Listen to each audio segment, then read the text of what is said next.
the flipping game and what most investors are getting wrong today. That's the topic. That's what we're talking about. And we have an expert to talk about the hard money side of it. I'm going to go ahead and let her introduce herself. Then we'll jump right into it. Let them know who you are, what you do, and where they can find you. So I'm Kayla Pelland. I'm the SVP of Realty Co Financial. We oversee the real estate division of a family office, and I lead a team called Flipco Financial, and that's what we'll chat about today, where we specialize in asset-based lending. You can find me on Instagram at Kayla_lens or at flipcofinancial.com.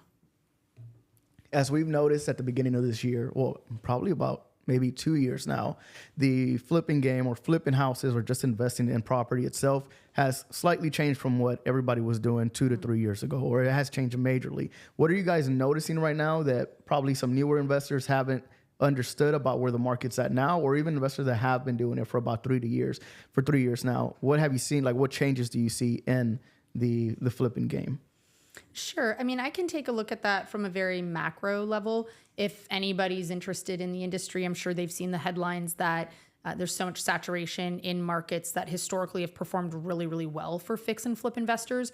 And I'd say people who are still riding the highs of buying and selling during and immediately post-COVID, the mistakes they're making now are not realizing how much those markets have really, truly changed. And so we can, of course, get into the details of what that means in terms of looking at comps or material or resources. But that, I would say, from a bird's eye view, is the biggest change, is just not realizing the difference in what it takes to be a successful flipper today compared to a few years ago. And so if somebody says, hey, I flipped 5 houses in 2021, I'm going to go buy something tomorrow, and they think they're going to use the same playbook, it's a pretty slippery slope for how that's going to turn out. Mm-hmm.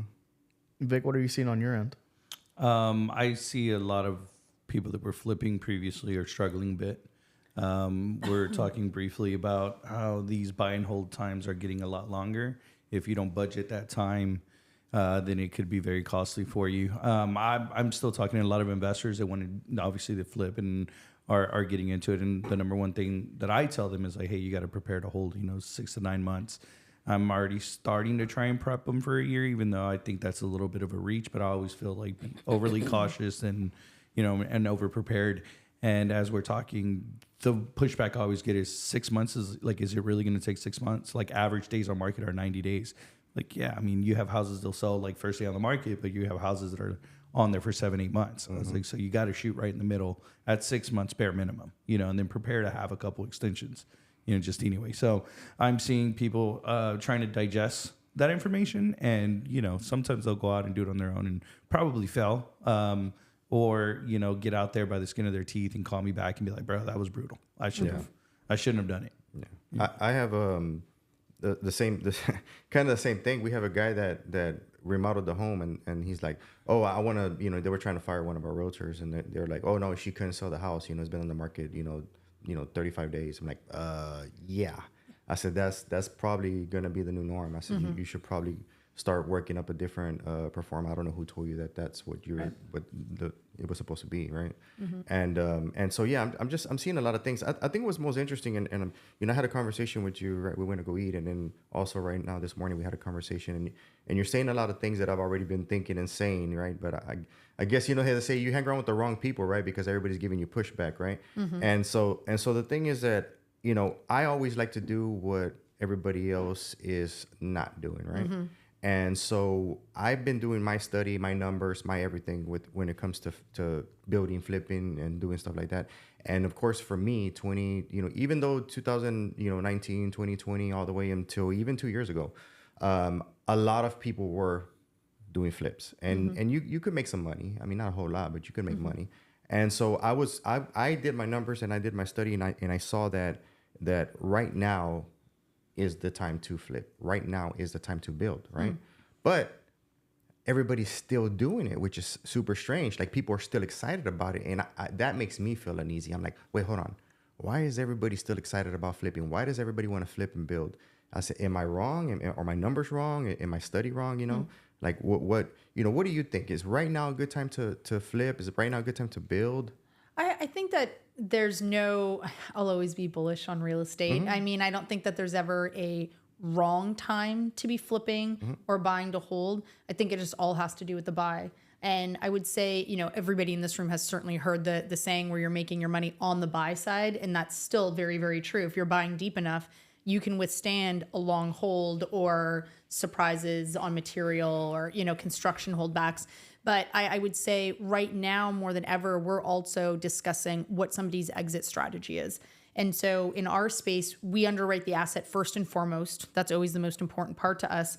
But then we're looking at what's that exit going to look like. And so if they're planning to hold it, as we're mentioning here, are they going to qualify for that hold? We don't have a credit requirement, so we don't look at that up front. But if somebody's telling us that they plan to do their first DSCR loan and they have a 400 credit score, well, right off the bat, that's not going to be an exit strategy that is likely to work out for them.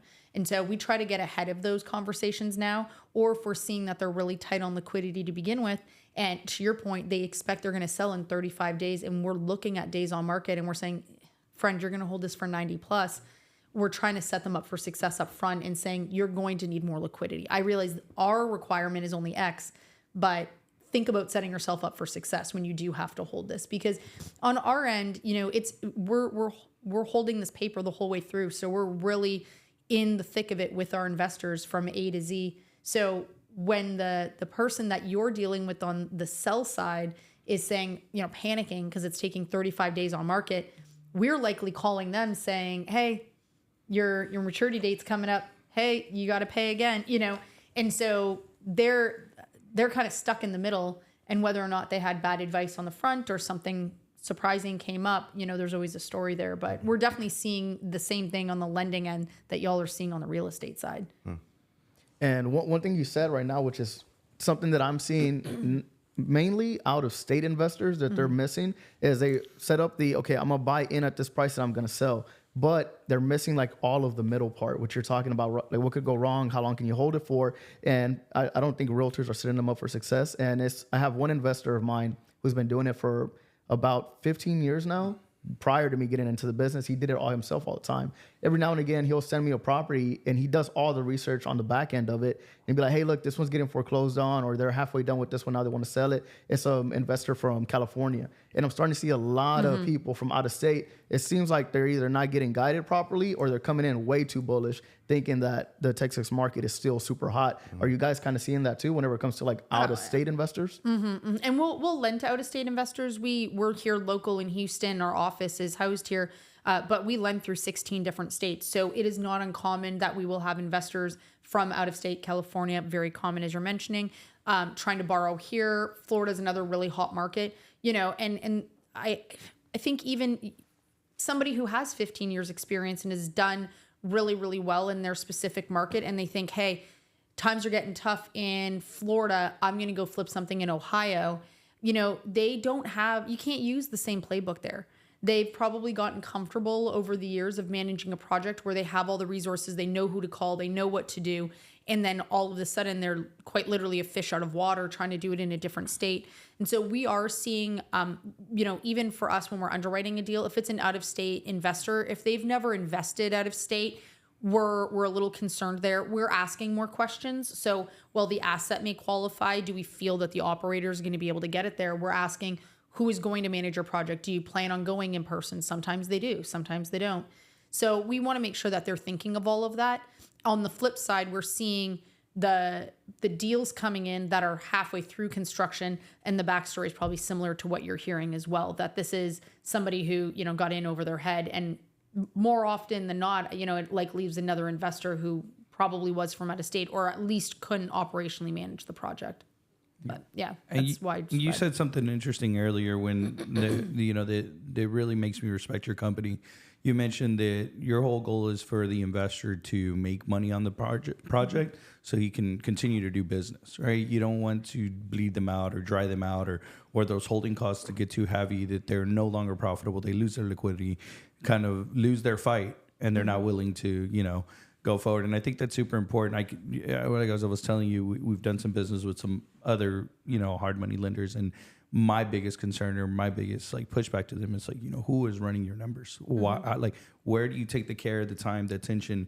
Because at the end of the day, here at Lionsgate Realty, we run a consumer based, company, right? And it's customer service, and we want to take care of the clients. And I always admire when other companies have that same vision, that same, at the end of the day, we have a product. My product is the realtors. I want to create a good working environment for them, provide them with the tools to be successful, and I want to make sure that they're successful in the long run, right? And my client are the realtors. And in turn, I have to give them those tools so they can provide great customer service to the homeowners. Right. To see that on the lending side, you have to take care of your house first to be able to give a good product to the investors that are lending, borrowing the money. So putting those pieces in place on the lending side, I think it's super important to dive a little deeper into the deal and not just lend because it looks good on paper.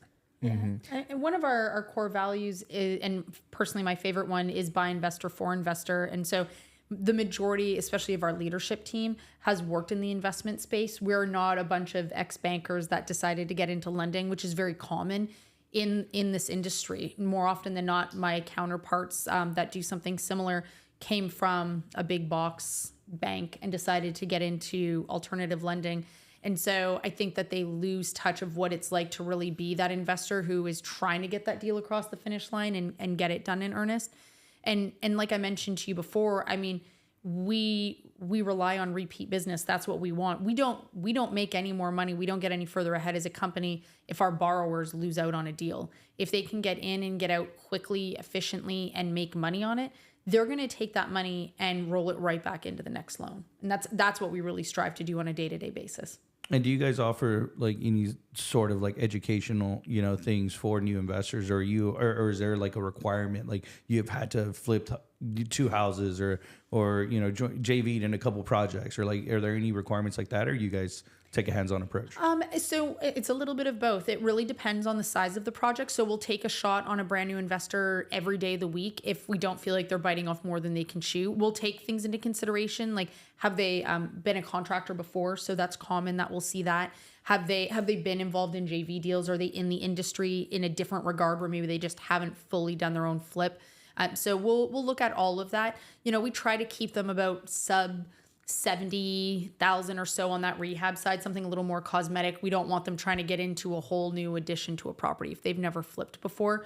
But we are hands-on through that project everywhere from the underwrite. So as I mentioned to you earlier, we do all of our asset underwriting in-house. And so we take a look at their full scope of work. If it's not detailed enough, if we feel that they're overpaying or underpaying for a line item, we have all of those conversations up front. And so in that way, I mean, I don't want to ever have that misconstrued as us coaching somebody, because that, can open a can of worms, of course.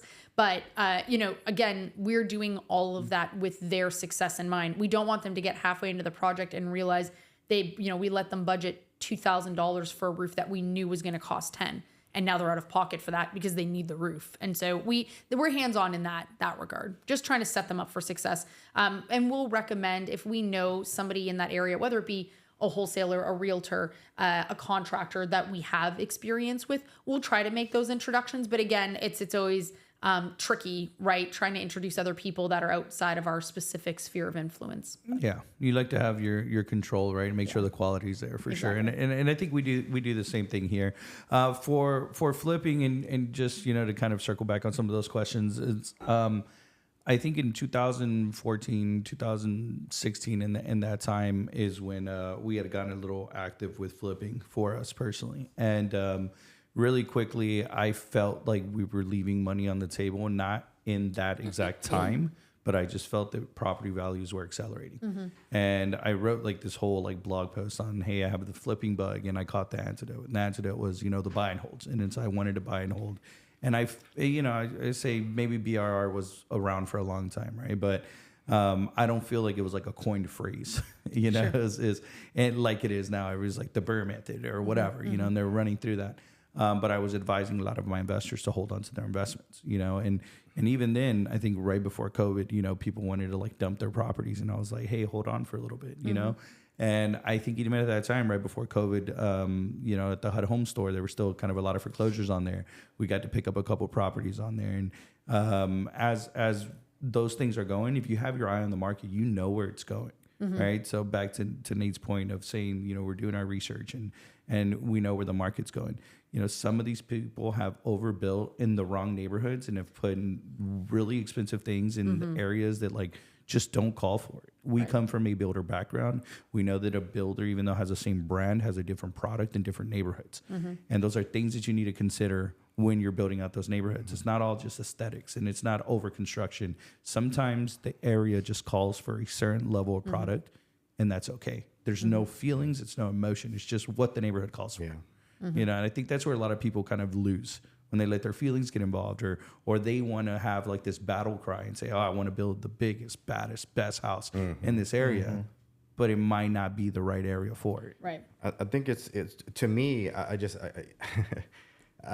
even know what word to express how it makes me feel. But I deal with a lot of new builders, or, you know, and the thing is that, you know, some of these builders have built a lot of homes, right? I think one builder, he built like 10 homes in a year. That's pretty good. That's really good. And, you know, the guy tells me, hey, well, I'm going to go to Las Vegas to the builders, convention because I want to get new ideas of things that I want to do to the house. And I'm like, oh, okay. I'm like, well, I mean, you know, those are mostly for custom or for yourself, right? You know, you have to, you know, if going to a builder's convention is great, right? But you go there to look for specific things. Right. You know, you're looking for a contact. You're looking for somebody that can do things that will save on build, that will save on, you know, where you can streamline something, you know? And these guys are just going out there to other places and just, you know, building houses with all different types of stuff. You know, you have Mediterranean, you know, style, you have a ranch style, you have a farmhouse style, all in one, you know? And it's like, this house doesn't make sense. You didn't hire, you know, you didn't hire an architect. You didn't hire a, you know, I mean, of course she's an architect, right? And that's another thing too. You see, you know, the builders, the realtors, you know, everybody gives a bad rep, right? But what about the architects that are looking at these plans and like, oh my God, this is hideous, you know? But they're just go for it, building and stamping it. You know, it's like there's really nobody taking responsibility, you know? And so, you know, I just feel that everybody's just doing things on emotion right now. Right. And just like you said earlier, you know, somebody say, hey, I've already done flips, already done builds. And it's like, yeah, we're going into a new market or we're in a new market. But that brings me to a question that I wanted to ask you, right? Now, this is a question I already know. It's a two-part question, actually. Are we in a buyer's market? And if we are, how, or if we're not, you know, how does that affect your side of the business? That's always a loaded question. Of course, I think the answer is far more regional. Depends on if you're asking somebody sitting, you know, right here in our neighborhood versus somebody in Tampa, Florida right now. I think the overall macro dynamic is that we're leaning into a seller's market, honestly. Buyers absolutely have choices now when they're going out. They have times for option periods. You know, a few years ago, that wasn't the case. It was you were trying to make as many offers as you could just to buy something up. So I do think that has definitely made a difference. When we're looking at properties, we're taking that into consideration on the underwriting side. So what are we going to expect the ARV or after repair value to be? And we're having to more and more take into consideration the active listings on the market. So historically, we've always looked at, okay, what are the sold comps? How are we getting to that after repair value? And now we're looking at it saying, okay, well, sure, this could sell for X amount, but you've got 17 or 18 active properties that are on the market right now.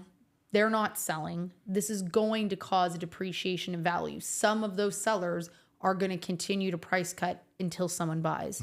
And that's going to impact you, Mr. Investor, when you go to list this property in X amount of months. Something else to the point of all these new builds going up that needs to be taken into consideration is if you're trying to build something today or renovate something today and you hope that it's going to be worth $400,000 and you see startups a block away and they're going to be going for that price, you don't want to be competing. Your product is not going to compete, generally speaking, against a brand new build. That's what a lot of people don't understand. They're not thinking, and this is where we have to be, again, coaching and helping some of these newer investors who may be too green to even know that those starts are there or that that's what's up and coming, right? Or if they have noticed, They don't know how to figure out what they're going to sell for or what they're most likely to be marketed at. And then they get caught, you know? And so I would say, to go back to your first question, one of the biggest things where I feel like it is a seller's market is that there is enough inventory now that if you back up to commercial, they won't buy your house, they'll buy the next guy's house instead. Whereas before, well, yours was the only one listed. Yeah. You know, and I think that commercial, whether you're on a busy street or on the corner of a street, all of those factors seem to not be as important when there's only 2 houses to pick from.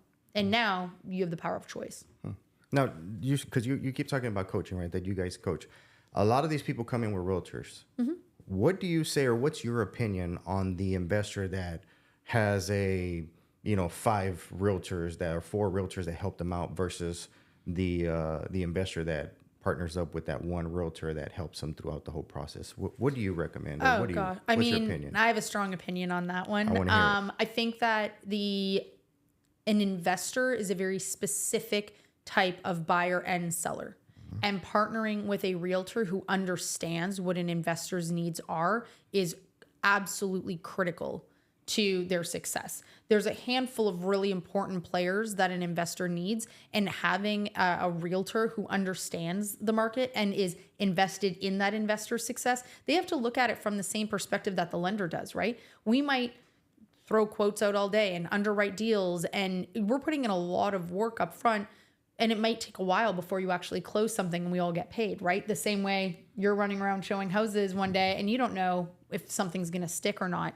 And so having a realtor who understands how to negotiate on a distressed asset, it's not the same as a regular residential purchase. How to advise you through that project is really important as well. The last flip that I was doing, I mean, my realtor would call me halfway through the project and say, hey, I just noticed a house went up down the street and they've got such and such countertop, or they went and did this in the bathroom. It wouldn't cost you much more to do that. I think you should consider it. You know, that's somebody who's invested in your success as an investor. A regular retail realtor, I don't think it doesn't mean they're bad at their job, but they're not going to be thinking that way, you know? And so I do think it's critical. That your realtor, your lender, your contractor, title company. Title company too. Title company. Yeah. That helps if they know what they're doing. Yeah. Yeah. Especially if you're going to get into some sticky stuff. Yeah. And I think one of the things that really helps out people, especially whenever it comes to investing, is what I call having a sober outlook. Is the reason why I didn't have my morning wine this morning, why my throat probably sounds like that right now. But I think it's very important. I hear you. Morning wine. Yeah, I didn't have my morning wine this morning, so my throat's acting up a little bit. But a sober outlook and something that's been a detriment to me, because I've always done this, even without investments, but I like to look at the market from a sober aspect, meaning that I take a look at the numbers, the hard numbers, and that's what I present to my sellers or my buyers. And I'm starting to see when it comes to investment, especially newer people, they come in with like beer goggles almost. You see this major project that they're going to get on, and then I don't see realtors or other investors trying to talk them down and be like, hey, look, these are the hard numbers. This is what we need to look at. If you want to list at this price, 9 times out of 10, that's not what it's going to go for. And we need to come up with a game plan, a contingency. If we don't get that, how are we going to get down to the actual number? Mm-hmm. Are you guys seeing that as well? Oh, I mean, we have these conversations every day. Absolutely. Because we're doing all of that asset underwriting in-house, I mean, half of the time I feel like we're just delivering reality checks. So I absolutely see that. And I think one of the words that keeps coming to mind as we have this conversation is having kind of restraint, right? And so whether we say it's being emotional or wearing beer goggles, you know, people will show up with a project and they're in love with the idea. They're excited. They maybe have been looking forever for the right one. And so they finally come across it thinking this is going to be it. And, you know, it does take having people in your corner, whether it be the realtor or the lender, somebody who is willing to tell you, hey, this is a bad idea, even if it means we're losing money on that. You know, there's deals that we will turn down and we will show you the comparables. We'll show you what we're seeing, where we're coming from, why we don't think it's a great idea. And they will walk away from Flipco and go use another lender. And I still always wish them the best of luck. I hope more than anything in those instances we're wrong, of course. But what I won't do is hold somebody's hand and just blindly bring them across the road where I know they're going to get hit by a car, if you will. And so it does, but we see this all the time, right? People, my saying with my team when they say, well, the realtor said the comps are all there and it's going to sell. And well, the contractor said he can do it for that price. And again, being predominantly investors ourselves, where we can kind of call, I don't know if we're allowed to swear here, BS on that. I tell them, take a look around where the advice is coming from. The appraiser who gave them this jacked up valuation has nothing to lose. He's already been paid. So he doesn't care. We can't go back on John Smith, the appraiser, and say, dude, your pricing made no sense. And let me show you the proof, because they did it and it didn't sell for that price. And if the realtor is not somebody who is in this game for the long run, they're going to get their check cut for them when they sell the property on day one. You know, and if I don't know what those conversations look like. I always wonder, if you tell somebody today their flip is going to sell for $300K in 6 months, and they come back and you go to list it and you're like, well, this is looking like a solid 250. I'm always curious how that conversation goes when your investor's like, well, you told me before, you know? You know what they do? They say, oh, I'll give you 1% of my commission. Oh, well, there you go. That's the tax that they pay. Yeah. But no, I've so nobody does that in my company. So I've never been on that side of the conversation either. Right. I've always wondered the same. Yeah. We honestly don't like for our realtors to even deal with investors. I had a realtor bring an investor in here, several, and they sit in front of me. And of course, you know, for the same reason, you know, it's an interview of, you know, what are you looking for? What are you trying to do? What's going on, right? And I noticed that there's a lot of realtors that do exactly what the investor tells them to do. Right. And I'm so against that. So against that. And you know, and second is whenever the investor comes in, they have their ideas of what things are due to seminars, influencers, and all that stuff. And I sit down and I open their eyes and I'm like, hey, what are you trying to do? What's this? What's this? What's that? And I tell them things they've never heard before, you know? And I had actually, you know, Jerry brought in an investor, and we sat down and we talked to him, and we had an interview with him, and we tried to, you know, work a deal out with him. He didn't like what we were saying, went, bought a property. And now he's calling Jerry. I think it was last week. He was like, "Hey, I want out. You know, the contractor charged me more than what he said, and I don't know what I'm gonna do. I'm gonna lose. You know, I just want to sell the property. Can you put it on the market? Just sell it as is, halfway finished." Right. And you know, and I'm kind of looking at Jerry like, bro. I mean, why would I help this guy if the guy came and wasted our time? I literally walked him through the process, and you know, why should I care for him if he didn't care what we had to say? Right. You know?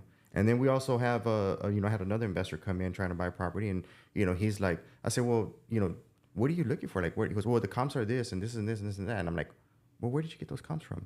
He goes, well, from my realtor. I said, well, why is your realtor not here? And she goes, well, I have 4 of them. And I said, well, we should have brought one of them, because I don't know where you're coming up with these comps. I don't know who told you to do this to this home. I said, but you know, once again, I'm not your realtor. I'm trying to sell you the house. This is our bottom line. This is what we have. I can help you, but that's all I can do for you, you know? But I attribute it back to, you know, I attribute it back to social media, to influencers. That's why I call myself the uninfluencer, right? And it's not so much because, you know, you so eloquently explained, you know, earlier about why you don't like influencers and how you see influencers that, you know, have foreclosures and have problems, and they're on all the events, right? Right. And see, when I say those things, I sound like a hater, right? But you know, whenever you say you're in the industry, so you know, you actually explain it way more eloquent than me. I'm more of but yeah, I just wish more people would understand that not all realtors are created equal. Right. And then even if you have an investor realtor, right? It's what type of investment does he know? You know, there's different types of investment, and that's the thing that these guys don't understand. They want to invest $100,000 and make $50,000. You know, and it's like, come on, guy. Don't we all? You gotta, yeah. I would if that was the case, I wouldn't even be sitting here in front of you. I'd be doing it. You know, so you know, it's just something that I'm glad. You know, I mean, it's nice to meet somebody else that thinks the same, because you'd be surprised how nobody knows these things. It's a little bit of a peek behind the curtain once you're the lender, for sure. Yeah, definitely. Yeah. All right, guys. Well, this was a great podcast. Kayla, thank you so much for providing a clear and concise message when it comes to this. Sometimes we've had other people or we just talk to other people that can't provide that. And it's always like, yeah, it's a great idea. You know, investing is great. You make a lot of money. But you provided a clear and concise message, something that I've been looking for a long time, especially in an investment lender. So we're going to go ahead and exit, let you exit first, let everybody know what you do again, where they can find you. Sure. So again, it's Kayla Pelland. You can find me on Instagram at Kayla_lens, or look us up, Flipco Financial. You can find us on all the social media outlets, as well as our website at flipcofinancial.com. Hello, I am Victorino Cortez. I am the president here at Lionsgate Realty. We are hiring, we are recruiting, we are looking to grow. You can find me on Instagram at Real Presidente or on our website, lionsgaterealty.com. And my name is Nate Balderas. I'm the master broker for Lionsgate Realty. You can find me on all my social media outlets at Better Call Nate. This is the last podcast that we are having on in this place, in this studio. Thank you, Kayla, for coming. You're our last guest. Yes, thank you for having me. This is memorable. So we're going to see if we can try to make you our first guest in our new studio. All right. So our new studio will be up in a month, and hopefully we can have you on there as a guest, and we can have some good tea. We'll do that one in the evening. Yeah, definitely. Yeah. And I am Jovani Frank, your gracious host here at the HBR podcast. You can also find me on Instagram, living east of Houston. I'm your East of Houston expert. And don't go ahead and subscribe, because we do have a bunch of podcasts lined up for you guys. So it'll be a month of us not here, but you're going to have a bunch of episodes throughout that month. So make sure you subscribe and keep watching, because we're going to have some drop in between there. And until next time. Yes. Hey guys, I want to take a picture with Kayla before you leave in front of this set before we tear it down. Yeah, definitely. Cool. Please, thank you. So what you think? It was good. So we used to have a go ahead, podcast studio in downtown. Oh, how do you stop and it? it It was should say like stop. it was